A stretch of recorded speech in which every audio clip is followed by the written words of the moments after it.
Prevalensi stunting nasional turun menjadi 19,8% berdasarkan SSGI 2024 yang diumumkan pada 2025. Di Sumatera Selatan, angka stunting juga menurun signifikan menjadi 15,9% dan menjadi penurunan terbaik kedua secara nasional. Capaian ini menunjukkan hasil kolaborasi lintas sektor, meski stunting masih memerlukan penanganan berkelanjutan melalui pemantauan gizi, perbaikan sanitasi, dan deteksi dini sejak masa kehamilan hingga 1000 hari pertama kehidupan. Kalau makanannya udah tersedia seimbang, tapi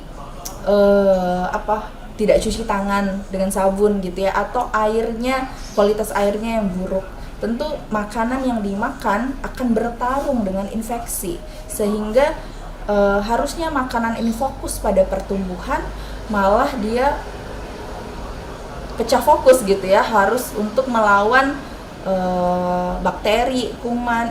Ketika ibu punya anak ya, bayi balita, itu rutinlah untuk mengikuti posyandu ataupun kontrol ke dokter anak secara rutin untuk memantau pertumbuhan anak.